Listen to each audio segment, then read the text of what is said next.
Welcome to the second session of the analytical chemistry. This is part 2. Myself, Dr. L. Srinivas, YouTube channel Part-2, and YouTube handle is @Srini Part-2. Just a revision for the part 1, we discuss about the general wet chemistry techniques like what is the water content and water content by coulometry, and what are the different techniques like LOD and the ROA and other heavy metals analysis, etc. So in detail we discuss about all those chemical wet analysis tests. Coming to the second part, so in this we will discuss about the topic like titrometry. So this is the very important analytical technique we used in the analytical laboratory to determine different type of chemistries. Like mainly we will determine the essays of the different type of compounds. Uh, that is to determine the potency of that particular compound, to determine the specific components like chloride content, bromide content, that is the other mm, some several ions contents, etc. So this is the very much important quantitative analysis, we can say. So going into the details, here I mentioned the other tests also, like this is the continuation PPT. So this is the next topic in the analytical chemistry part number 3. We will discuss about these type of all the techniques like other wet chemistry techniques. Here I mentioned about the description, pH, solubility, clarity, appearance of solution, specific gravity, bulk density, non-volatile matter, hygroscopicity, physicochemical properties, etc. So this is the detailed discussion we will discuss in the coming video. So in this video especially we will discuss about the titrometry. What are the different type of titrations? So if you see the definition of the titration, so it is the common laboratory method of quantitative chemical analysis used to determine the unknown concentration of any identified analyte.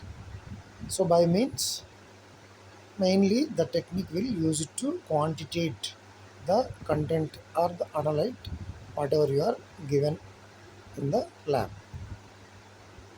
Because of the value measurements play a key role in the titration, it is known as the volumetric analysis. While we are titrating, we will measure the volume consumed by that analyte, and based on that volume only, we will calculate how much percentage of material is available in that compound. A reagent called the titrant or the titrator is prepared as a standard solution. A known concentration and volume of the titrant react with the solution of analyte to determine the concentration quantitatively. So here the main principle involved in this is the T1 V1 is equal to T2 V2. That means same concentration of the material will consume the same concentration of the your analyte. Suppose if you are titrating with a one normal HCl, in the titrant in the conical flask, whatever the volume you will take, suppose it is having the 10 ml of the sodium hydroxide. So the 10 ml of sodium hydroxide of one normal is equal to 10 ml of one normal hydrochloride acid. That means, so the titer value and the concentrations will directly proportional to the titrator and the analyte present in the conical flask. So the equivalent point is the very important term, that where the reactants are consumed and stoichiometrically both reactants are equal. As I said just now, so if the elements in the present in the conical flask is the base, and the titrant by which we are doing the titration is the acid, so the equal amount wherever the concentration will become equal, that is nothing but the neutralization point or equivalent point. So where the reaction ends, where the reaction completes, that is called as the equivalent point.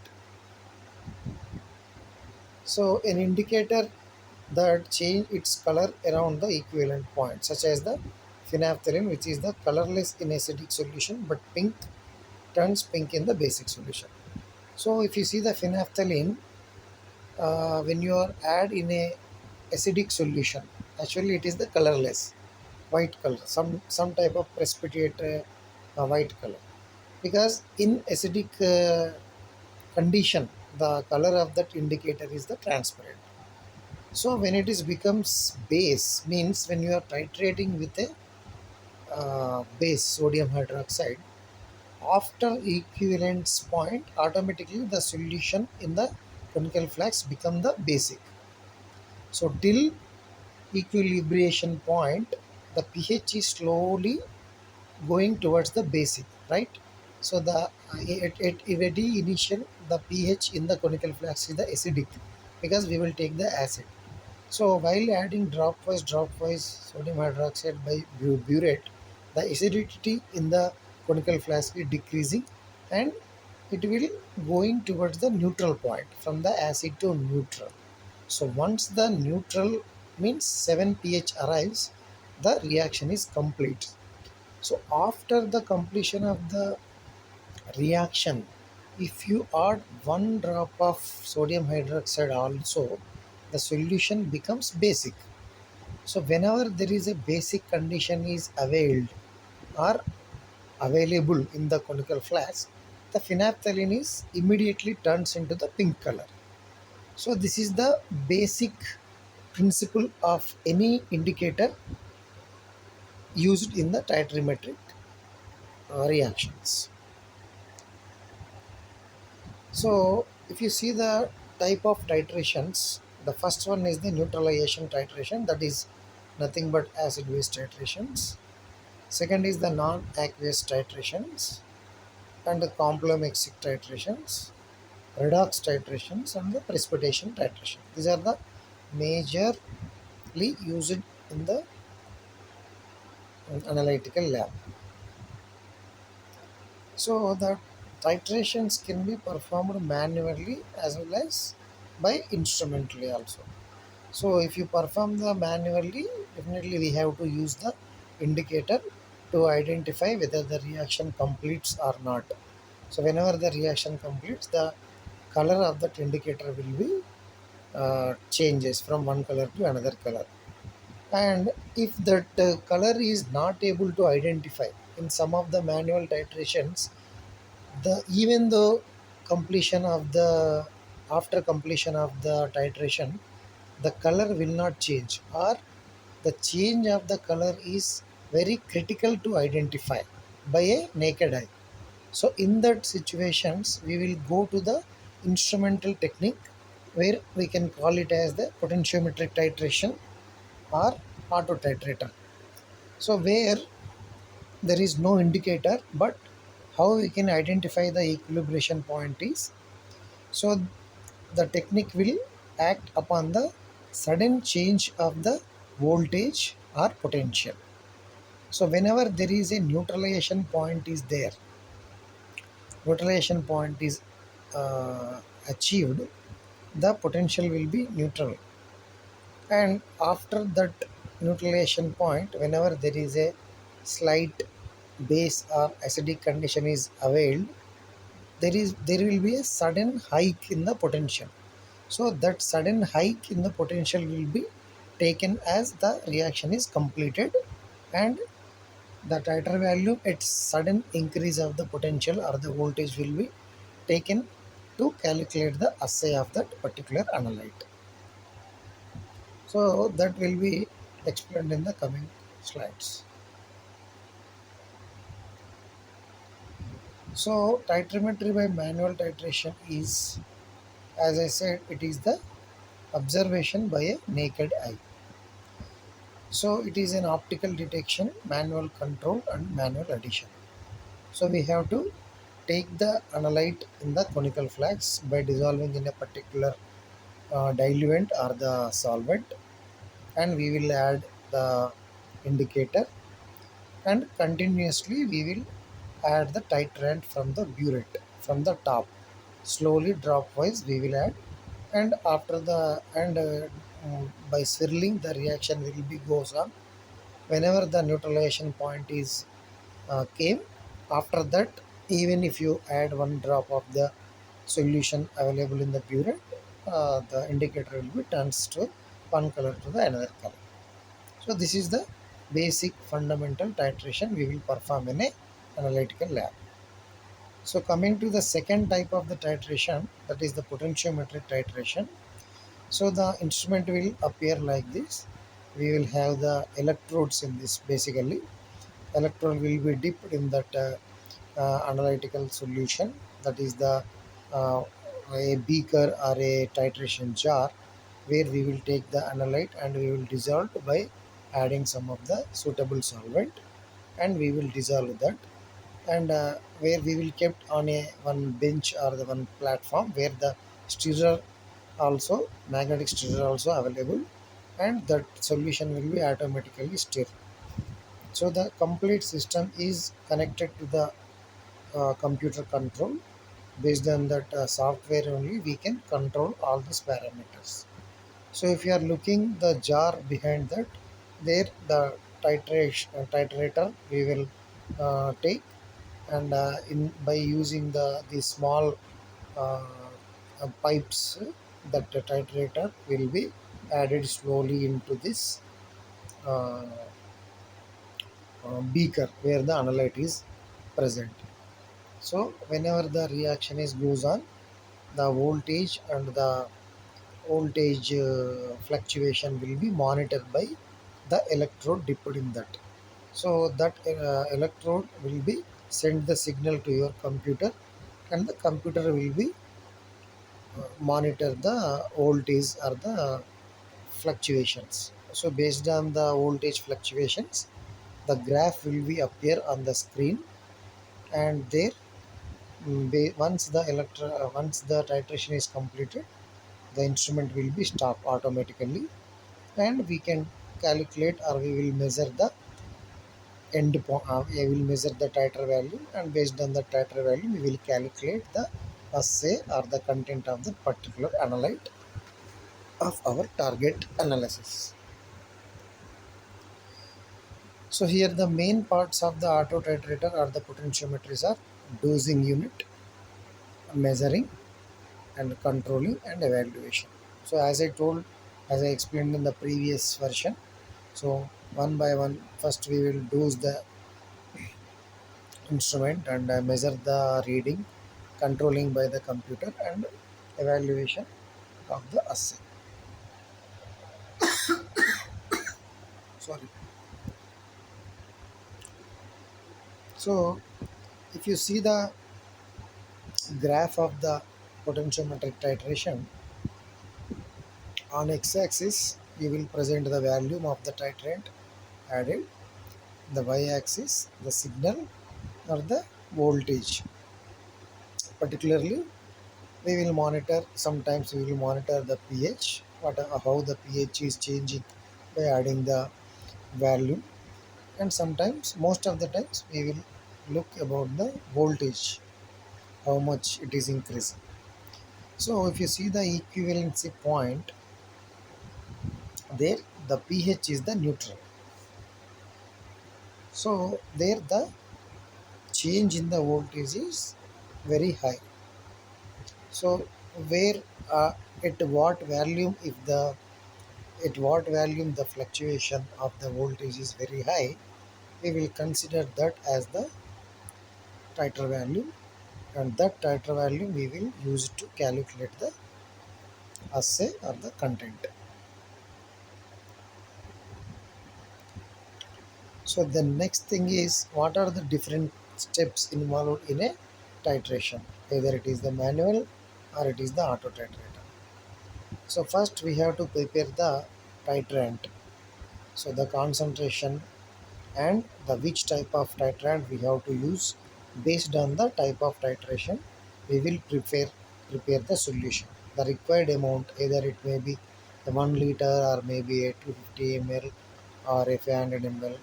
Sometimes we have to prepare the one normal, point one normal, based on the chemistry and based on the reaction. We have to determine the normality required and volume required, and tighter determination. So tighter determination is nothing but the detection of the endpoint. So the next thing is that what are the requirements we have: burette and sample size choice.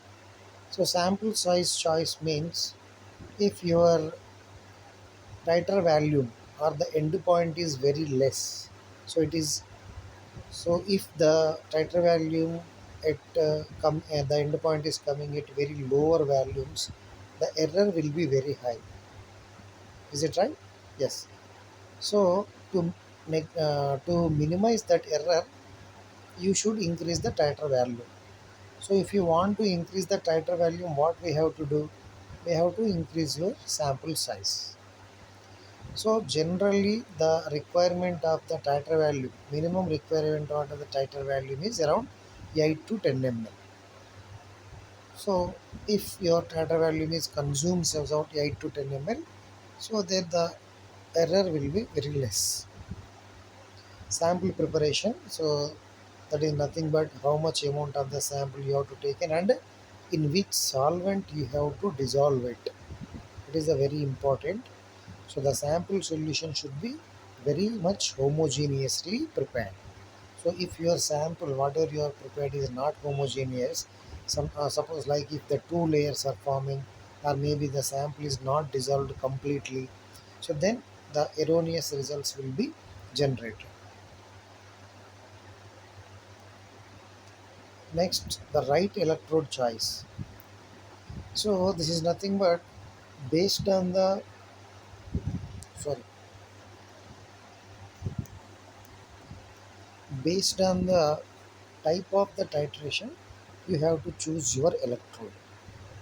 So these are the different type of electrodes are available, like glass electrode, solvatrode electrode, non-aqueous electrode, silver chloride electrode, and silver ring electrode, diamperometric titration electrode, platinum electrode, etc. So these all the electrodes are available in the lab. Based on the titration you are doing, redox titration you will do, and some that type of titration you have to use the redox electrode. And next one is the correct arrangement in the titration vessel. Means whenever you are keeping the electrode in the titration vessel, it should be properly dipped. Otherwise, the reading will not be considered. So the electrode, whatever the base is there, from that the reading will be taken. That should be completely dipped in the solution, and it should not be touch the base of your vessel. So these two precautions you have to take. It should be dipped in the solution, but it should not touch in the base of the jar. And stirrer rate. So you will add the magnetic stirrer also. So whenever you are rotating the stirrer, the speed should be adjustable. Sometimes if you stir very fast, the solution will come outside of the jar. If you are stir very slow, the contents will not be rotate properly. So you have to adjust the minimum required amount of the stirring, and during that stirring it should not be disturb your electrode. Sometimes unwantedly the stirrer will be go and hit your electrode, so the because of that the electrode will be damaged, and at the same time your reading will not be recorded. So you have to take those much precautions. And method parameters. So in the auto titration, basically you have to define the parameters like whether it is a det method or the met method, and these are the two types of methods available in the auto titrator. And you have to select what is the rate of the increment, means here the addition of the titration will be done by the control of your instrument. So you have to determine, when we are doing the manual titration, you will be only controlling machine, means the man itself, the analyst it's himself control the addition of the titration by slowly removing or slowly releasing the knob of the burette. But here in the instrument, you have to give the command to your instrument potentiometer, so that parameter will be fixed initially only while creating your method. So in that method you will describe whether how much amount of the titrant should be added per minute. So it may be sometimes zero point 0.1 ml per minute, or sorry, zero point 0.1 ml per second, or zero point 0.1 ml per minute. So based on the reaction of the your titrations, and the other parameters are there like that. So what is the end point you have to consider, whether sometimes in the titration you will get the two or three end points also. So in that end points, which end point you have to consider, whether you have to consider all the 3 points, or you have to consider only the first point, or the last point, or the middle point. So based on the chemistry of the reaction whatever you are performing, the end point titrations will be, you have to give that parameter in the method itself initially, and the results calculation. So in the method itself, you have to create the formula like what is the titer value consumes, and what is the normality of the solution, what is the molecular weight of your compound, how much sample you have to take in, what is the amount of the sample you have to take in. So everything will be appear in that formula. So once you will feed the, you have to initially you have to feed the known things like normality of your titrant and the molecular weight of your compound, etc. Those are the initially filled parameters. And whenever you are weighed the compound, that weight of the compound should be entered during the titration itself. So based on these three parameters, it is calculated the end point, and sorry, the final assay of your compound. So result means after completing the titration based on the parameters whatever you are given in the method. So by using all those parameters inputs, it will calculate the reports also, and it will show the result. So that is the different type of the steps involved in the auto titrate.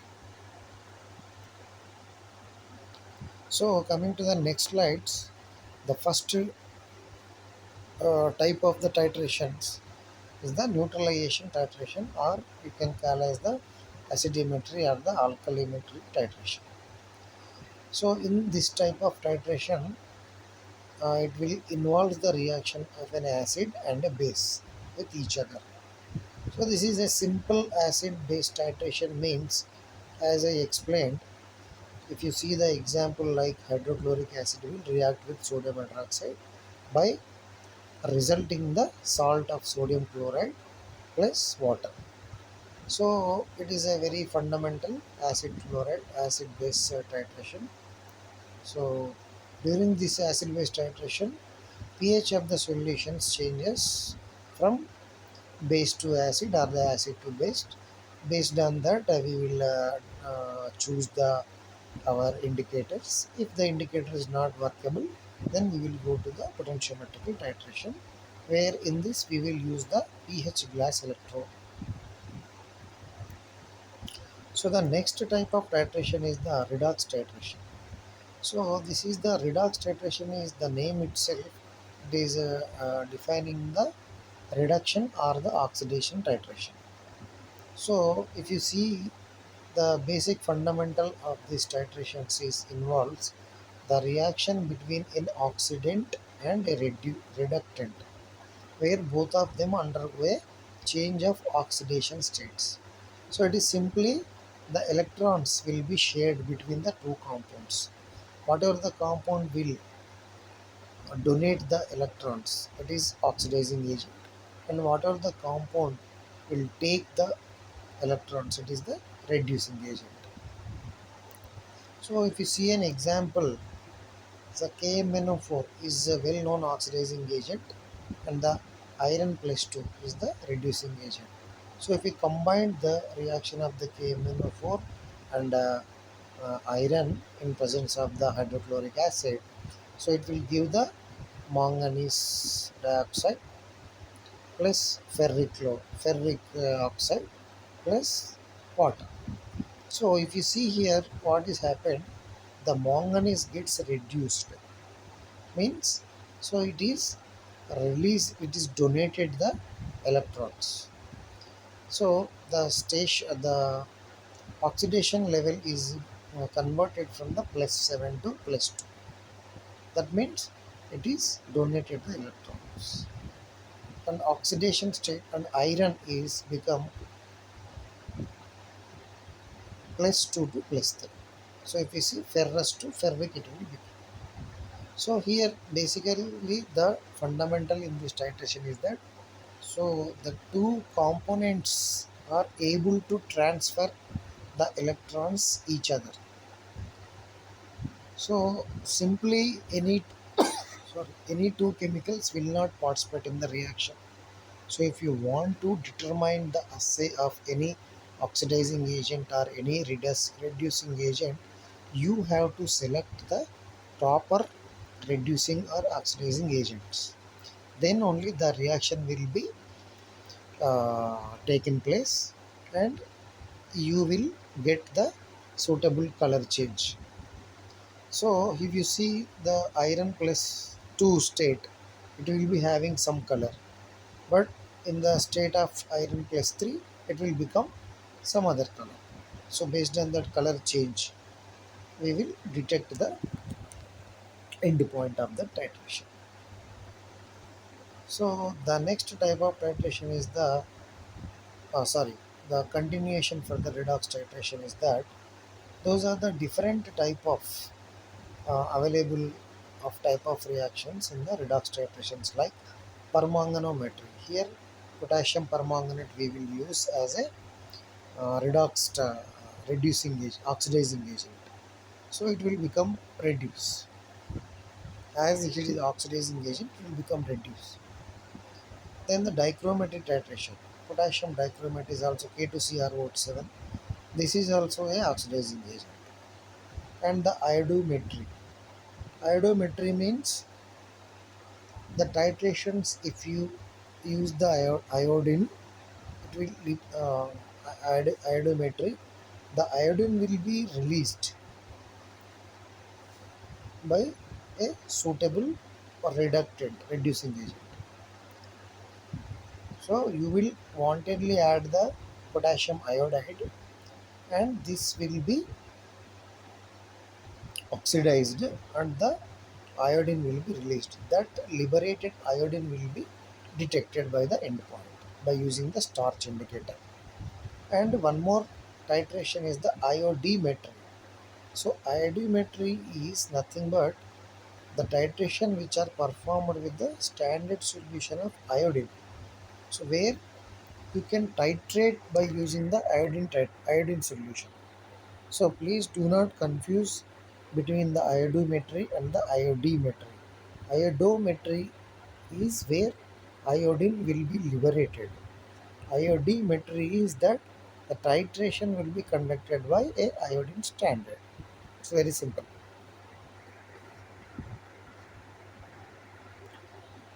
So the next type of titration is the precipitation titration. So basically, whenever a compound is containing the halides like chloride, bromide, iodide, fluoride, so these halides are the ability to precipitate with the different type of reagents like silver chloride. Silver nitrate is the reagent which can be form a precipitate by the halides. by forming the silver chloride, silver bromide, etc. So that precipitate will be monitored by the titration, and based on the titer value at the end point we will detect the content or assay of that particular compound.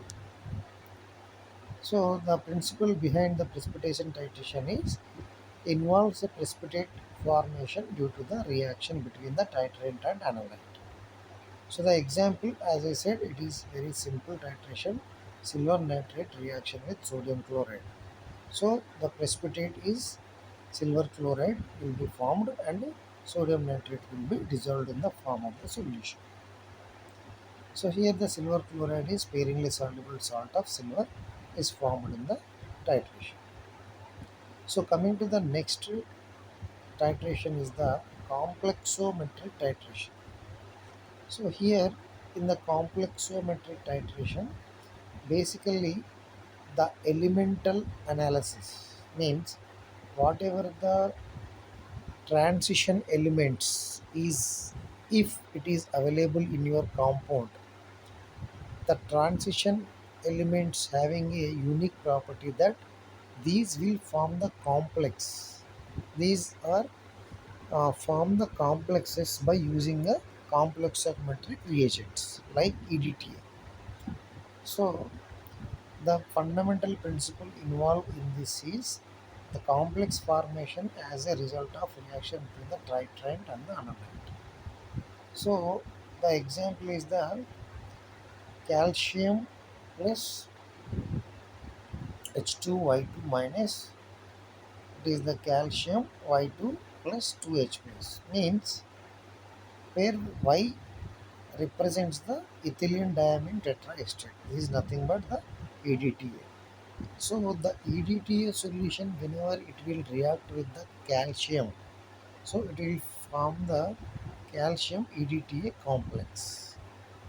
So this complex reagent is having a pH dependent colors.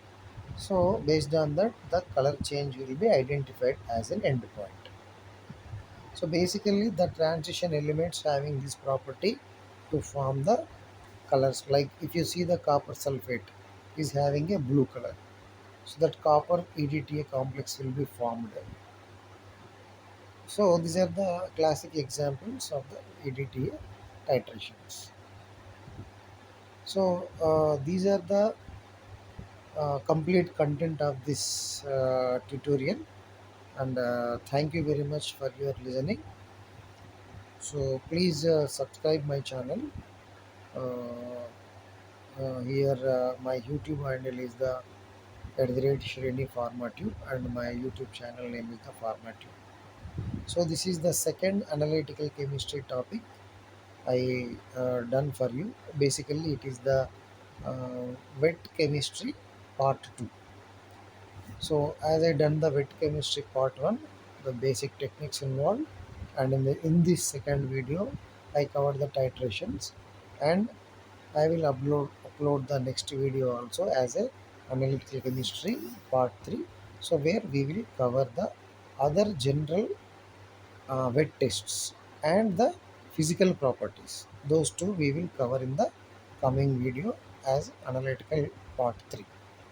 Okay, thank you very much.